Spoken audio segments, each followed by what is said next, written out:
Alright, we're going to jump into 2.1 here, which is adding and subtracting polynomials. So you can take a second here and pause the video and jot down a couple definitions here. First, we're just going to look at what a polynomial is, and in this case, a polynomial expression is a sum and difference of numbers, variables, or polynomial terms, which can be a combination of numbers or variables. And so we've got an example of what a polynomial expression might look like. You can see it's here. It's 3x to the fourth plus 2x to the third minus 5x plus 14. Now, polynomial expressions can take on all different shapes and sizes, but they're going to be a combination of these pieces, which are called terms. And notice the terms are separated by addition and subtraction symbols. And so you might be familiar with these already. And then I want you to notice how I wrote this polynomial expression. I wrote it with the biggest exponent first, and then it kind of goes down in order. Notice there's no x squared term, which is fine, right? It doesn't need to have every single exponent, but we would write it from greatest down to least. And we'll slide down here to adding polynomials. And what you're going to do when you add polynomials is you're just going to combine like terms. So this is something that you've seen before, right? X's with X's, Y's with Y's. And one piece I want you to keep a special eye on is that you can add like terms when they have the same exponent and the same variable. So the same exponent and variable. So for instance, I can combine 3x squared and 2x squared. It's asking me how many x squareds do I have? Well, that would be 5x squareds. But I can't combine x squared with just a regular x here when I'm adding or subtracting. Right? Multiplication, sure, we could do that. But when I'm adding, right, these aren't like terms because they don't have the same exponent. This is a 2, whereas this would be a 1. Right? So we can't put those together. So as I slide down here to the first example, right, you can pause if you need to and jot this down because these are kind of long polynomial expressions here. It's asking me to add these two polynomial expressions, right? They're separated in these parentheses. And so I'm just going to start with my like terms here. The largest exponent first, which in this case is x to the third and x to the third. So we've got 4x to the third plus 1x to the third, which would give me 5x to the third. And then I'm going to move to the x squared terms. This one's negative 2x squared. Notice in this polynomial there's no x squared terms, right? So there's nothing to combine this with, so I just leave it as is, as negative 2x squared.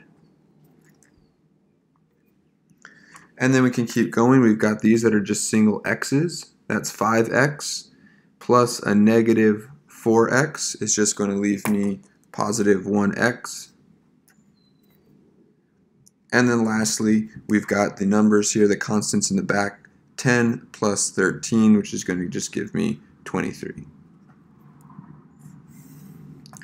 And for now, that's all they're asking us to do is just to add these polynomials. We get this simplified polynomial here, and we're done. Moving on to letter B here.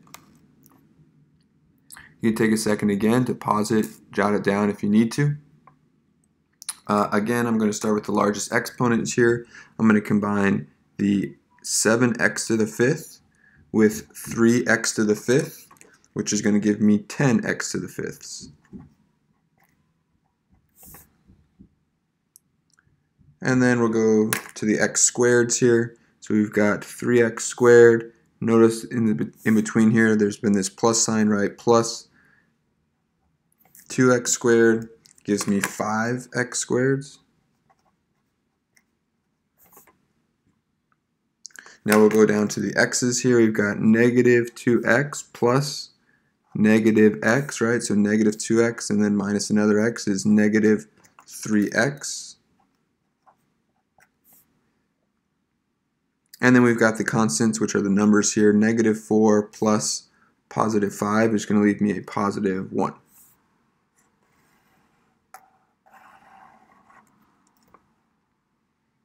Alright, so that's adding polynomials, right? You're just combining like terms. Notice the exponents are not changing, right? Exponents are not changing. We're just adding up how many we have. Let's check out subtracting, which is really similar. Let's slide over to subtracting polynomials. Again, you can pause this if you need to, jot down what I've got here. It says it's going to be combining like terms just like we did before, except now we're going to have to distribute the minus sign backwards. So check this out on example 2. We've got this subtraction symbol in the middle now. So I have to treat that like a -1 that gets distributed backwards here. So as I distribute it backwards, this is actually going to turn into -5x squared minus x minus 10. And now I can just combine like terms with all the other pieces I have here. I'm going to rewrite them. Okay. And so now I've accounted for that minus sign in between, right, that subtraction symbol there, and now I can just combine my like terms. So starting with the x squareds again, 3x squared minus 5x squared is going to give me -2x squared. And I'll keep going here. The x term, so that's positive 4x, but then minus an x is going to leave me positive 3x. And then lastly, we've got the numbers here in the back, the constants, -6 and -10, which gives me -16.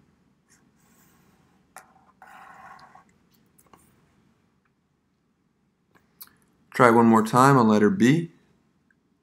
Again, we've got this subtraction symbol here, right, separating these polynomials, so I've got to distribute that backwards. That's going to be -x squared, and then minus a negative, right? So that's going to turn into a keep change, which is going to be +7. And then I'm going to rewrite this polynomial in the front.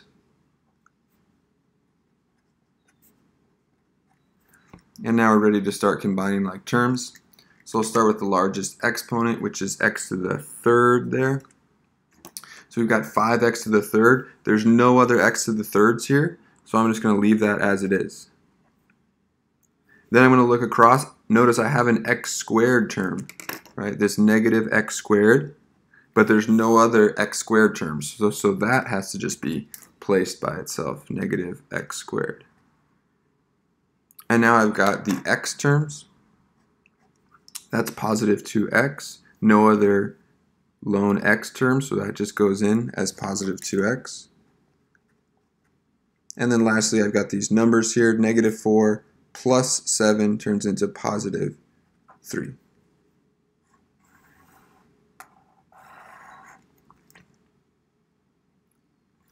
And then we'll go to the last one here.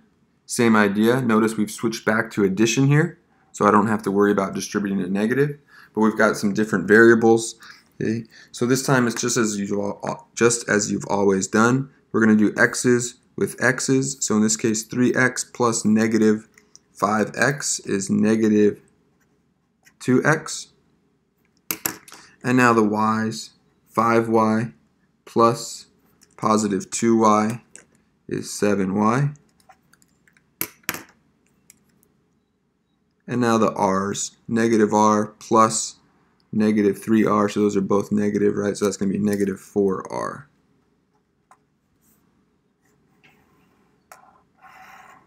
And then we're done. All right, thanks for watching.